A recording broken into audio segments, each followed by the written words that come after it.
What's up, Cachorrites? Welcome back to El Cachorro versus Anime. I was hoping to get this episode done before the end of January, so things have kind of tinkered into February just a little bit before I could wrap this up, because that way I've a set plan for February here. We're going to do all rom-coms, probably all harems, maybe even, because those are usually the ones with the most hilarious. And just technically I got three I've already watched. I think two or three. Yeah, three. I have three that I've already watched. That probably rewatch and review, and then maybe see if I can squeeze another one or two in there. I got a couple ideas for what that last one might be. So, keep if you want to, talk about some rom coms. I mean, obviously, my famous one here is the 5 videos we have on the quintuplets. But so this one, it's not technically a harem, and it's not technically a rom com. Let's see, where was it at? Its tags technically are adventure, comedy, fantasy, and isekai. It definitely has some harem. It definitely has a romance element kind of in there, and a slight touch of a harem to it. That's not a full fledged one, but we are talking about boom. Headhunted to another world, from Salaryman to the Big Four. It had a cool, weird name, so I watched it. So I was like, okay, I'll check this one out. It is one from that aired at the beginning of 2025, and so it is a fresh one. It is a still ongoing manga from what I've seen, so it looks like the manga is still continuing. And like I said, it was enjoyable. I wouldn't say, I'm not going to put top tier. It's not great. It was fun, and it's pretty much the ratings that I see from most people is hanging around the between a 6 and a 7. I'm sorry. I'm so sorry. I know what, like, God bless its stupid trends. That's your normal above average show is in that area. Stupid kids making it now. When you say that, it makes it cringe. So yeah. So that's just usually slightly above average anime. So does this have any different things? Adventure, comedy, fantasies. Yeah. So yeah, nobody technically considers that, but there's definitely some of the appeal there. All right, so our show is centered around the Demon Lord and his four generals, which we meet as the Infernal Assassin Umandra, the Archmage of Storms Sifid, the Earthen Bastion Gnome, and Overseas Manager Diniske Okamura. So pretty much, we have a technically, I think she's supposed to be demi-human, demon, obviously major demon. So in a world of, and then human, he's boom, a human. So story starts with him getting summoned from Earth to be the fourth general of the Demon Lord's army, because the Demon Lord has watched his skills on Earth be wasted by his evil employers who are taking advantage of him and abusing him, and he's, even though he would succeed and solve all their problems, and he believes he's exactly the man for the job. So he's needing him to help negotiate, come up with how to solve the problems of the country that the Demon Lord runs. Manage partnerships with other nations, fix internal problems. So our story is pretty much about applying corporate business strategies to a fantasy world of demons and werewolves and minotaurs and all that stuff. So it's definitely some interesting comedy. With some action and some nice strategy and stuff like that. Meanwhile, we do have we couldn't tell from the pictures there, is the love interest, and they definitely do not shy away from showing it, of making her the waifu of the show. They definitely give you the fan service with her, and that she's got the ending credit scenes with like cute little poses and stuff like that. So, like I said, there's romance to it, but they don't technically classify it as a romance, even though there's like a romantic intimate between these two characters. Well, just between her and him. Japanese anime, typically, typical MC, he's oblivious to her affection. It's got to be one of the animes that don't make that obvious, because it's like, come on, man, you got to pick up on signs. Even anybody would pick up on a few signs, but I digress. So it's definitely a fun watch. It's not going to be the greatest show in the world. It's definitely a different take from the normal stuff. So if you like something that's more plot-driven story with just a little with some action thrown in there, it's a fun watch. With that, we will break it down. So as we know, this is where my video seems to run long, so we'll get right into it. So we start. So this is the spoiler part if you don't want stories. So the generals are all together. He pulls. Desuke shows up. He offers him the job, giving him all these benefits. You get great pay. You're gonna have great pay. You're gonna get health. You get a whole full package of benefits. And hey, if you don't want to take the job, that's fine. I'll return you back to the world. So he's like, the Demon Lord is the coolest boss you could ever have in your life. The other generals have don't take exception to why is a human being brought in to be an army. And the Demon Lord's all right. Well, we'll test his skills. And Amandra goes to, all right, let's do a physical battle. We'll test you out and see how strong you are. To our character, pretty much faints standing up, and the demon goes, no. He's not physical. He's not here for physical. He's here for his mental. So his first task is to sign a treaty with the Minotaurs that Amandra has been working on previously. So they go to meet the head of the Minotaurs, and he's obviously freaked out because now he's realizing the Minotaurs are real, and so he's kind of spazzing out. And so she takes the lead, and her and the Minotaur guy get into a big argument.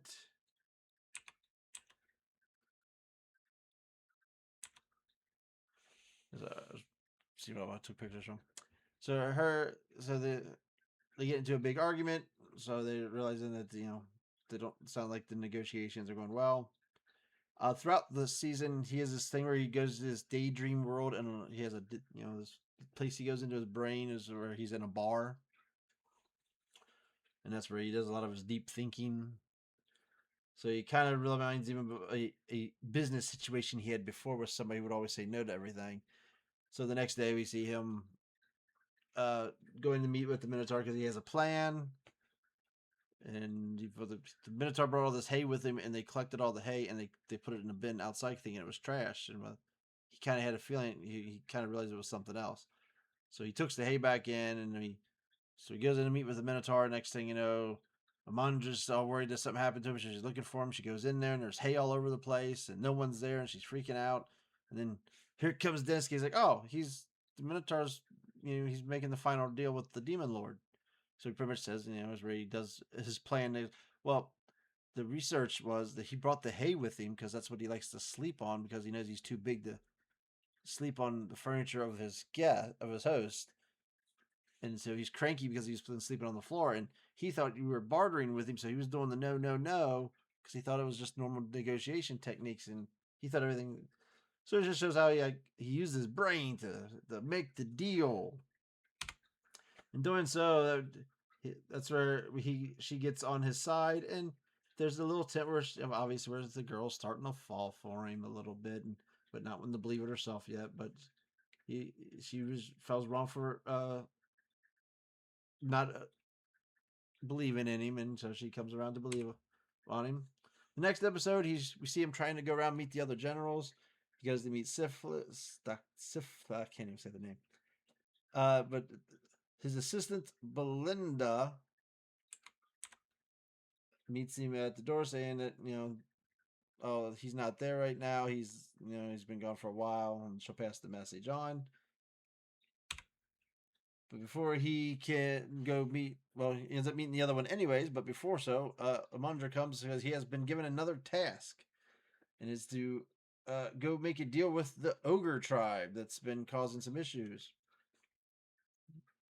So, since ogres are demi-human, he goes to meet Miss Gnome, who's the leader of the demi-human army, to get some insight on them. He get if she can give him on the ogre lord, which she tells him pretty much he's pretty ruthless, and it's very, if you do something wrong, he'll end you. So Amandra, who originally stayed away, comes to get him, and we find out that these two don't get along at all. The demons and the demi-humans hate each other. So that's something that will come into play later. So this is then he meets the Ogre King. The Ogre King pretty much, oh, you're gonna surrender to me and join my forces, and all you gotta do is bring me the Demon Lord's head. This is after they made him wait a while, which he knew which he picked up on. I was like, oh, that's a strategy. You make the person wait. I know what you're doing. So he gives him this wacky ultimatum. Mundra's about to go nuts, and he goes, oh, thank you for your time. We will consider your offer. To which he's like, that's the ploy he's given us. We can't take the bait. He's looking for for us to explode so that he can use it against us, the Demon Lord. So that's when they have a run. Then the ogre's daughter comes and says that her father is in bad health. Their kingdom is suffering. They're low on food. They're low on equipment, and that they needed to make the deal with the Demon Lord to save them. She proposes to Dennis Gay because she thinks he'd be a good king to help her lead the people. To which our demon has fallen for him because they all, well, let us think over your offer. She kind of does the whole think it over option.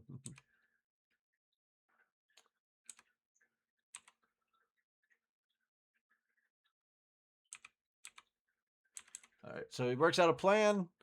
So using the daughter, he goes and makes, since the ogre lord's suffering, it means he's not taking care of the territories around him that he usually takes care of.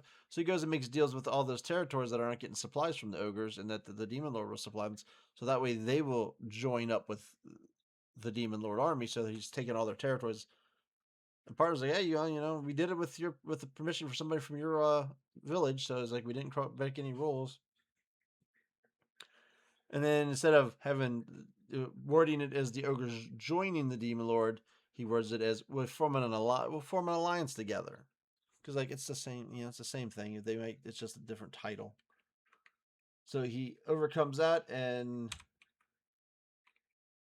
I forgot her name. Where's she at? How is she not in the credit?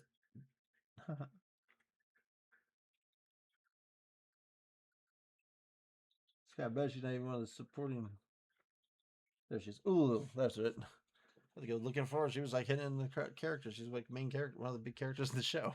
So Ululu comes to join the Demon Lord as part of their deal. She's going to work at the Demon Lord's manor, to which he's been given permission to hire a secretary. And of course, we get the wordplay is where he says that he would love for kind of hints about her being it because like we work so well together. So I was like, I'd love to have you working with me. And she's getting all flattered, thinking that he's going to offer her the job, which clearly he's not because she's one of the other generals. He can't offer the job to another general, but she's getting all flattered by it. So then she shows up and he offers it to her instead, so we get our nice little jealous Tsundere moment there. So tired of the same old food and wishing you have meat, so Mandra says, "Oh, let's go hunting." So they go after the magical beast, the hell hog. So she gets to see Mandra put her power on display and fight the beast, and she's able to take it down and kill it. And then they have a whole little thing where they take it to village, and they go over how they just always just charcoal everything with fire and burn it to cook it. He's like, let me show you guys how to do some cooking. So he's able to do like a good cook of the meat to make it taste good. And then walking back, that's where he starts to. So he starts talking to her about some of her stuff. It's like, well, like you don't carry a weapon. You rely on you hate using your magic because it takes a while for the armor to fade away. It's like, why don't you carry a weapon? Why don't wear more armor to protect yourself? And she gets all offended and leaves and takes off on him.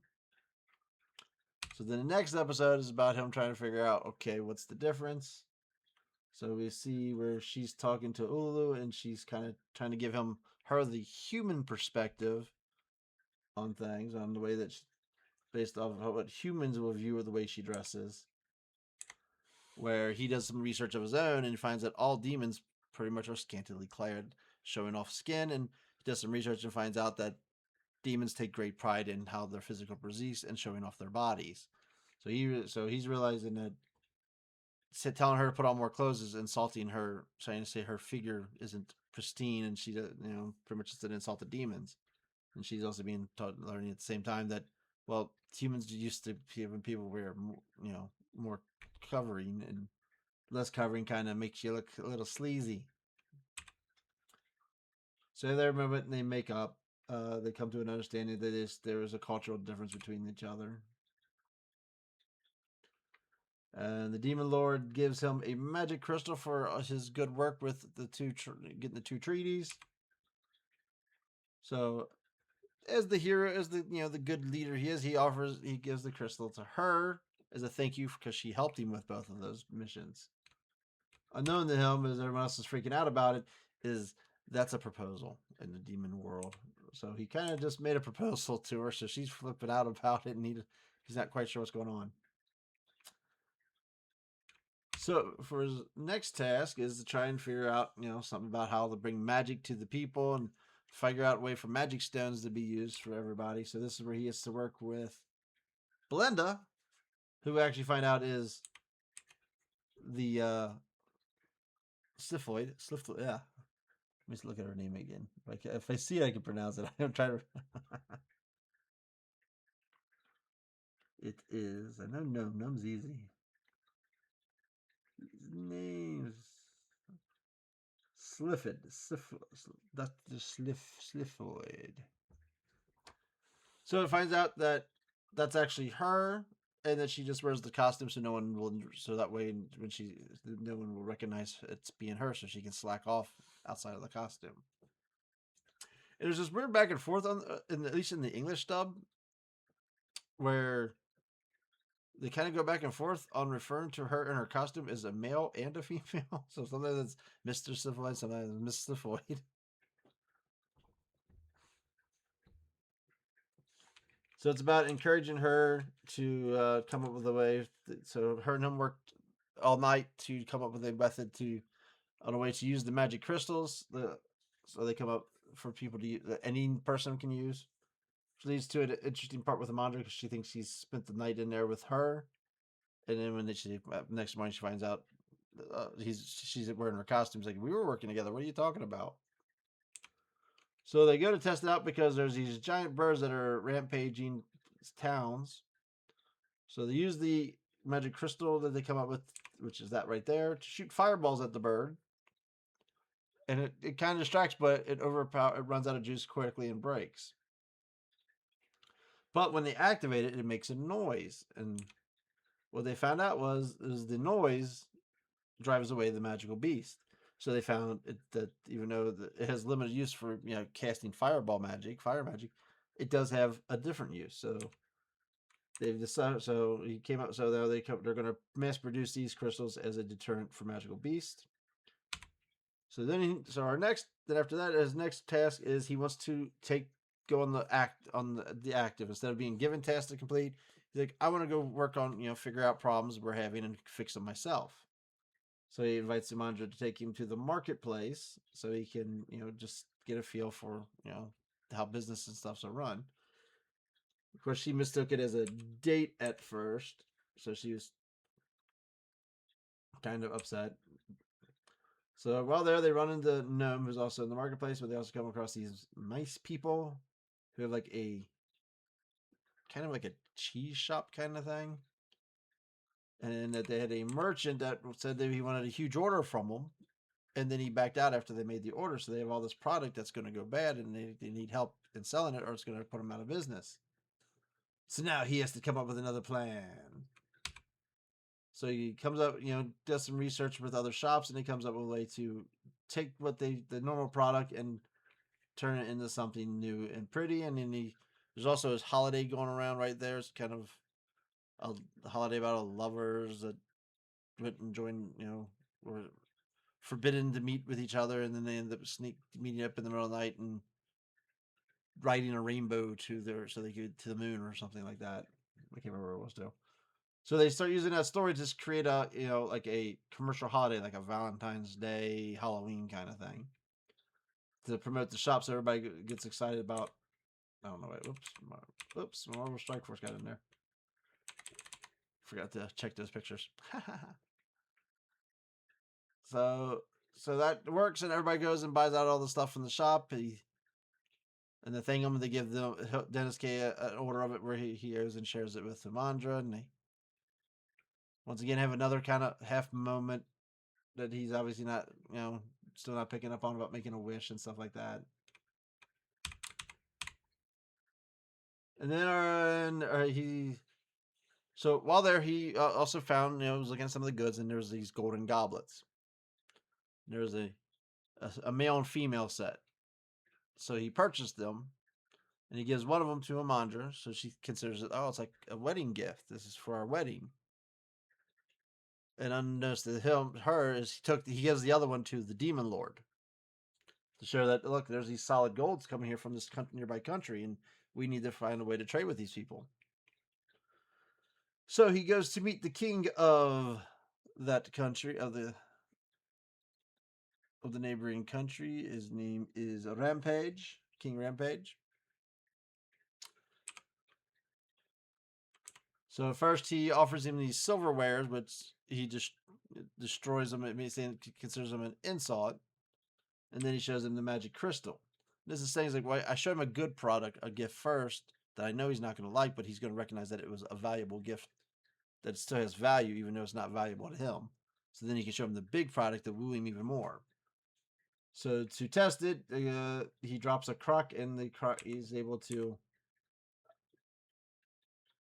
The magic wears the croc, the sound chases the croc away.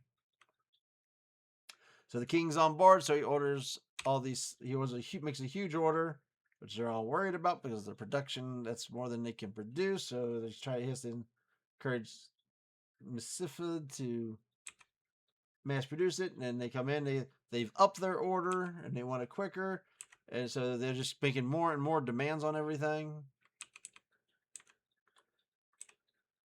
And then an issue happens where then after they start making a mass production and getting everything together, the king backs out on his order, all of a sudden saying that he found them from somewhere else cheaper. So our boy's all freaking out, like, what the heck? No one's supposed to be able to reproduce these yet. So while freaking out, Mandra kind of like kidnaps him because she got him some meat and she wanted to make some meat and she's trying to have a romantic meal to cheer him up. And then we kind of find out the backstory of who's underselling him. We see this guy who is, we saw earlier, he was in the episode. He was the one that made the deal with the mice people and backed out too. This is Butagarian. So he's been making the deals with the king and selling magic crystals. We also get the news that the magic crystals are not working in the surrounding towns that they've been giving them to protect them from the magic beast. So he goes and investigates that and finds the crystals are gone. They've been stolen. So he does some research to figure out where their bandits are going to hit next so he can catch them in the act. So he now confirms that they are being stolen, and then someone is stealing them and selling them to the neighboring country. And then we get the whole backstory of him having the devious plan that, well, we can't, I couldn't have him reproduce, so I was like, hey, whatever happens is what happens. He's like making the deals. He's pretty much buying off people that are stealing them and selling them to the king. Our boy, though, once figured it out, he set him up. So, seeing that's what was happening, he made a bunch of fake crystals.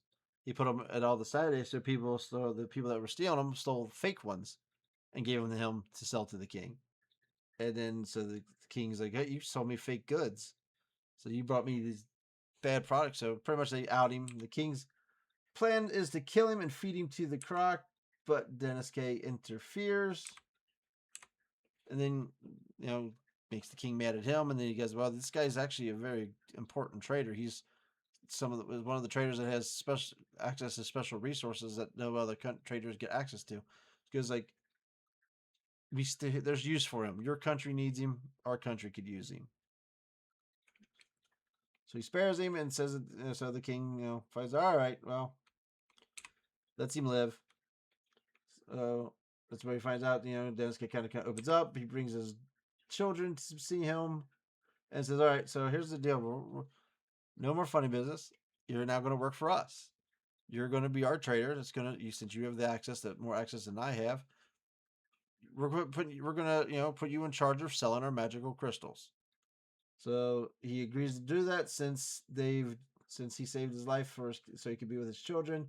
So he makes the deal, makes the pact with them to be their middleman, pretty much, and gives him a warning about the guild in his area is about to be a problem. So the next episode is about them dealing with the food shortage because the guild that buys the food from the farmers is extremely inflated the prices. So he's going to meet with the guild, and he gets Syphilis to meet up to join him on the quest. And we find out the reason she wanted to do that is because the guild is ran by her brother, and that's who she ran. And we find her backstory is she didn't like the way they were going, so she ran away from their guild pretty much on her own and found so now she's going back to confront him. And he kind of insults Deniske with the deal, and so so their meetup didn't go very well at all. Then they get introduced to our adorable girl, who's a slave girl. This is Nia, who comes witness help because she's a slave to. Oh wait, what is his name? To Viper, and he abuses her. So so they make a deal to make her a whistleblower so she can give information to him. And so they use her to do a audit to catch them that show that they are stockpiling the food and not selling it, that they're creating a false shortage. But they were made aware of it was coming, so they moved all their stuff and they have their books already cooked to protect them. So that's when we find out that she, as a mole that was placed there by Viper, so she's trying to do it to win favor with him so he'll stop abusing her. Supposedly he abuses her because he thinks she looks like his sister when she was younger. So this is his way of getting revenge on his sister, was abusing her, thinking she was his sister and abusing her. So while that goes wrong, he meets up with the manager, who is back from taking care of a swarm of wyverns, and she even has one with her, which gives him a plan. And the plan is to cook the wyvern meat and give it to the people. So that would cause the food shortage. And they kind of know they have a mole in the system, so he's talking to stuff, and Sif's definitely suspicious of her. She even catches her doing snooping around, and so she knows. So she could pretty much confirm she is the mole. So she goes back to tell him the plan, and she tries to change some of the story a little bit, but Viper doesn't fall for it. He knows he's lying, or that she was lied to. So he locks her up and starts abusing her. So then we see the plan in action. Because his goal was, all right, well, if they're going to come and give out the wyvern meat, I'll just bring all the food in and sell the food to everybody before they do that, so it doesn't work. Well, the next day shows up, his food delivery did not show up, and we find out that the Demon Lord army is already passing out food, and that it was a big setup from the beginning. They took the wyvern meat and they sold it to another country for the gain, which is like the crop they grow. So they traded it for that for to a country that eats the wyvern meat for gain to give out to the people. And this was a plan that he had already been working, already started ahead of time. So he was already on it. This was already his plan to be. So we find out he's always 2 steps ahead of everybody. So he was making this plan before he even met with Viper. So he just went to meet with Viper to try and get some immediate food. So this plan was already in motion. And then we get a set down where she goes to face it off with her brother, and she has to take out some of his henchmen while he tries to escape.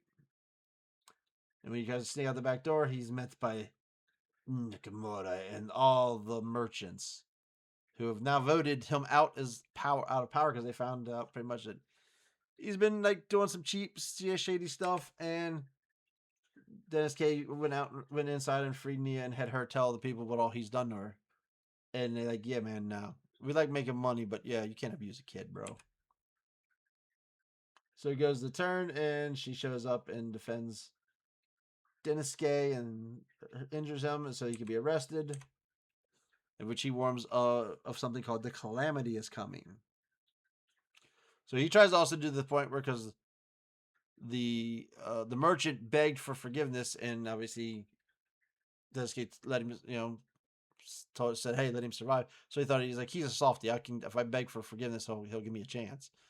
He's like, "Nah, sorry, you've done too much bad. You're going to jail."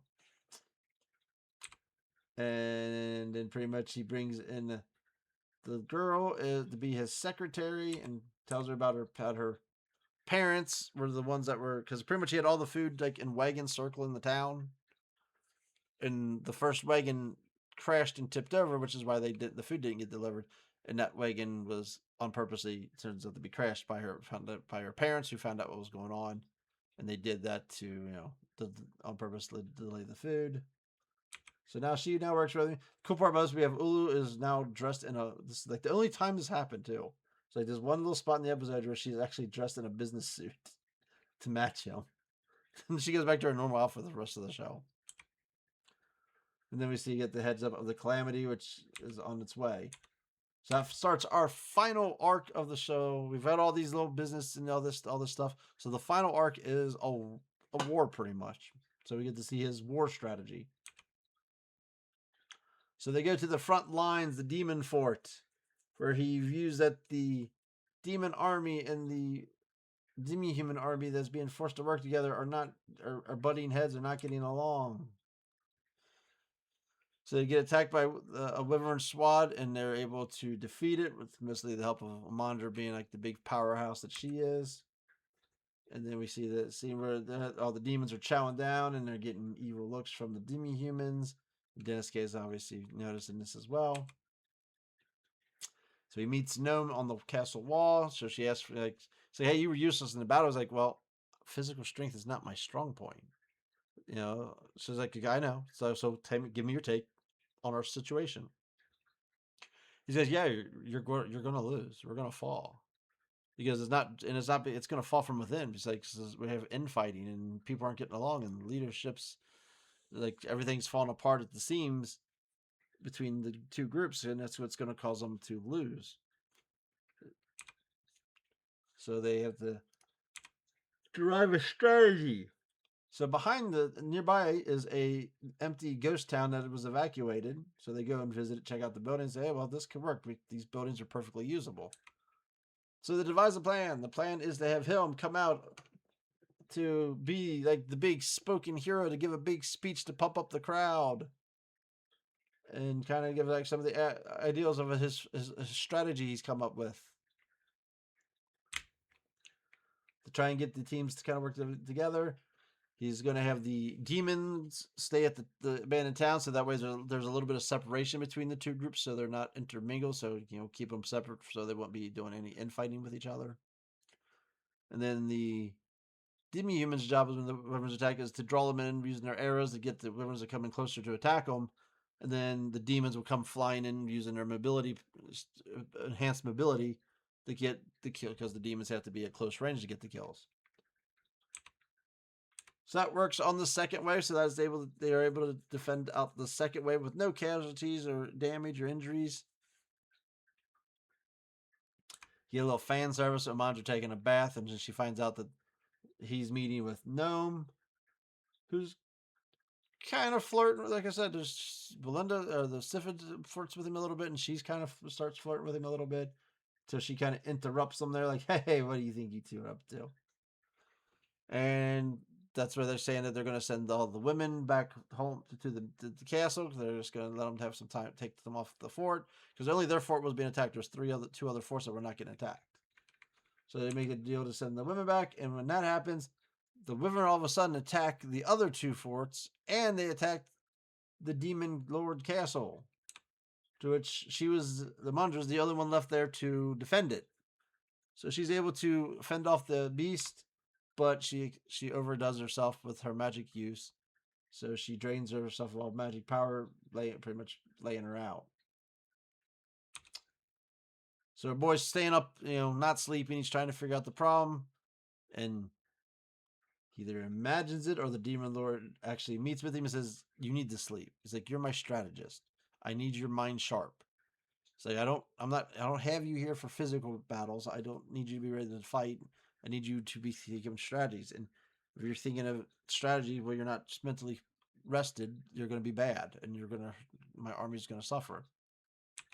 So he sleeps it off, and that leads to him coming up with his next plan. He realizes the pattern of the weapon attack is they prefer women. They go after the women.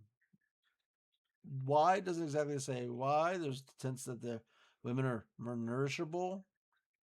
It's Japan, so you never know where this could possibly go. I'll read the manga and see if the manga might go that way. But so he has a new strategy, and he comes up with his new strategy on how to get them in, and that's to use the wyvern on the demon humans on the wall to shoot arrows to kind of bring in the dragons closer.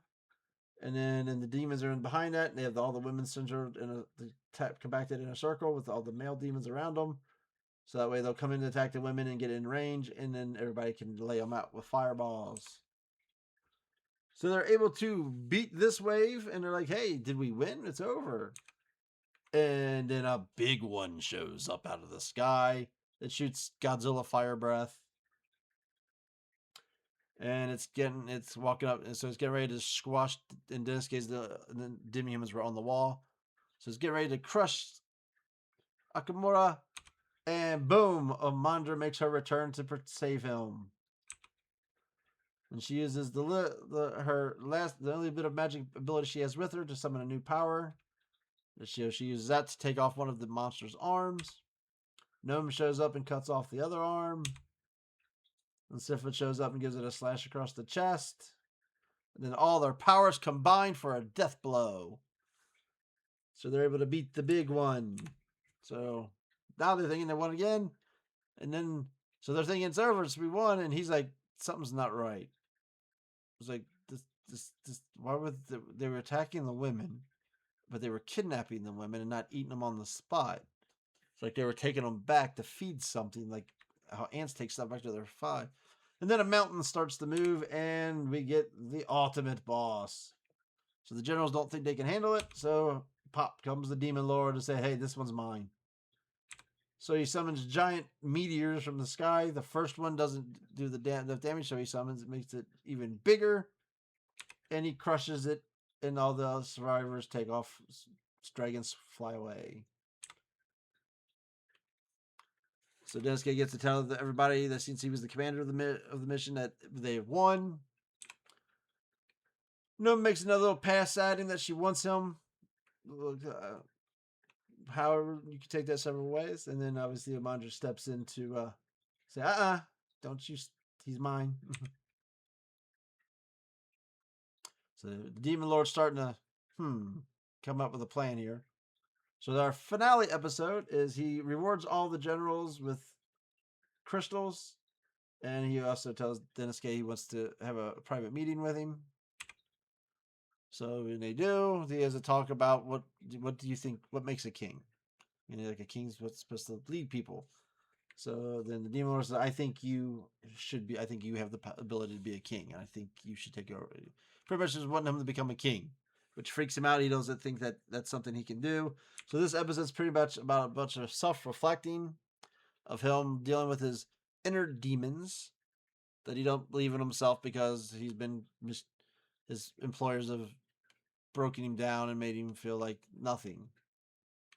So I'm feeling that he's not able to do this, he's going to resign and go back home. So he goes to meet with say his goodbyes. So he goes to meet Gnome, who says, "Hey, I've learned from you. Oh, look, I have demons and demi-humans training together." So I was like, my goal is like we have them train together, and they get to work. They'll learn, they get comfortable working with each other and learn each other's skills, and they'll be able to work together. She's like, I got a group of demons working with me, and I set some of my demi-humans to work with Amandra. So we're all like, intermingling and everything. And she goes, to be honest with you though, I don't know if I can do this. Like I don't know if this causes problems. I don't know if I can fix them. But you taught me that I shouldn't be afraid and I should believe in myself to do that. Because and I was like, me and Amandra, we won't. We're always probably going to keep fighting. He's like, but as long as you're here to help us, to help warm it over with us. So she'll pretty much say what she's learned from him and that she needs him, and then she walks away before he can say his goodbye to her. So he doesn't get to say it to her. Goes and beats with Dr. Syphilid, or no, I keep calling her Doctor, with Syphilid, who he finds out is working on this new. She's undergone it on herself to do some more to work on a new experiment. She's trying to improve the food source, and she gives a speech about how because instead of being lazy like she was, that she's energized to do more and she's wanting to be helpful again and help people again, and that's something she's and pretty much something that he's rubbed off on her. So he's on the roof thinking about it, and all of a sudden, here comes Amandra all ablaze with her Tessundra energy because she found out he met with the other two girls, so she's obviously jealous like she always gets. To which she's like, I was coming to see you too. So he pretty much just straight up says, the Demon Lord asked me to be a king, and I don't know if I can do it. I don't do it. So it's her turn to give him the uplifting speech. And she's pretty much was like, we're friends. No matter what happens, I'm with you. I'm by your side. If it fails, I'm by your side. So she pretty much says she's pretty much how much she's come to respect him and stuff like that. I do think they missed an opportunity here because I think this is where they should have had her do her love confession. I think it would have, especially as we talk. This might be the final episode of the anime, but I think that would have probably fit this episode better because it's been obviously clear that she has affection towards him. Somehow he seemingly has not picked up on it because he's an MC. I think so. I would have think that would have actually fit the scene better. She goes, we got our bonds. We're bonded together. I was like, I'm your partner all the way through. So she pretty much encourages him to where he brings me to the Demon Lord and says, all right, man, I'll take the offer. I'll be a king. But we've also seen parts where the Demon Lord is, he said a lot of people become kings and they become, because kings have to be powerful. They have to be powerful to stop calamities. But a lot of kings, the power makes them corrupt and tyrannical. And the Demon Lord's plan is if he can get rid of all calamities, then there would be no need for kings. So it's kind of where the Demon Lord wants things to go. So he says, when he says, yeah, okay, you're right. I'm ready to take this challenge up as a king. He's like, but I want to be different. So I don't want to rule by power. I want to, rule by, doing, rule, helping the people and doing all this stuff like that. So he pretty much made the Demon Lord's day there. Saying he want to be the king that the Demon Lord worries about with kings. And he pretty much says he thanks all his friends there to help him along the way and that he couldn't do it without them and they've inspired him. So it ends with him like, all right, well, let's take this journey and we'll move forward and see how it goes. Then we get the end credits scene. So he's like preparing for meetings and stuff like that. And we have to end with a little joke where she's coming in with her goblet to drink to their future. That light said, "Get your goblet. Let's have a drink." He goes, "Oh yeah, I give that to the Dark Lord, the Demon Lord." So it has a moment of her getting upset and beating him up like she always does in the show, and that's where it ends. So like I said, it's a cool, fun little show. Like I said, it's not like won't be a top tier one. I mean, if I was doing a ranking system, this is probably a B. It was enjoyable. I would have watched the season 2. Doesn't sound like we're getting one. The show aired from January through March of 25. We're now in January of 26, and there's been no news about a season 2. And they said suppose the show is just slightly successful. And this whole last episode, so like the battle with the dragons ended in episode 11. So the 12th episode is just this inner fighting his demons. Should he become a king? Should he return back to his own world? He's feeling all chained and everything like that. And he's breaking out of his chains to believe in himself again and then taking up the mantle to be a king. So this felt like it was like a series wrap up. Like this was them saying, okay, well, this is the. Not going to tell you how the story ends, but he's going to move forward. He's going to be a king and stuff like that. And he's going to learn. And they're going to take that journey together. So they pretty much set this up where the show might as a series wrap up if the show doesn't get picked up, which doesn't look like it is. That makes me even think more that she should have did a love confession, because that would have made it a lot stronger series wrap up if she would have said, "Oh, I love you, Densuke Akamura, and I'll always be with you no matter what our journey takes us." I think that would have been a way stronger. Would have gave it, made it a way better finale. Like I said, the manga is ongoing. I do have it saved on my manga site.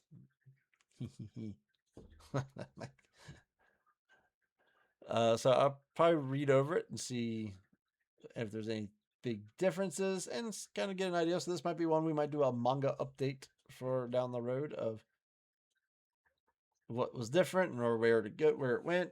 Because another one of the shows I'm going to cover in February did not get a finale either, but I did go and find the manga to that and read it, so I know how it ends. So it's definitely a fun one. I said it's not a super action-packed one. It's got some light comedy with a lot of strategy and kind of stuff like that, and just the weird mixing of two different worlds. Like we did Power Rangers mixed with fantasy. Now we do corporate business mixed with fantasy. So definitely, you need something. You need something to binge. It's worth a watch. So that is my coverage of that one. So see you for Romance February with my next video. If you don't watch these in order, it's going to make this part sound really weird. Where are we at? Hey, look, we kept one under an hour. Hey, there we're getting better. So like and subscribe if you especially want to continue the journey. And like I said, we got some fun rom-coms that we're about to cover. There's one that was definitely one I really liked. I've not seen a lot of people. It doesn't sound like it was really well liked from a lot of people, but I thought it was really funny. And then it hits you out of nowhere with a surprise moment. But we're gonna save all that. I'm not going to talk about that now. So keep in tuned for more. Until next time, Cachorro out.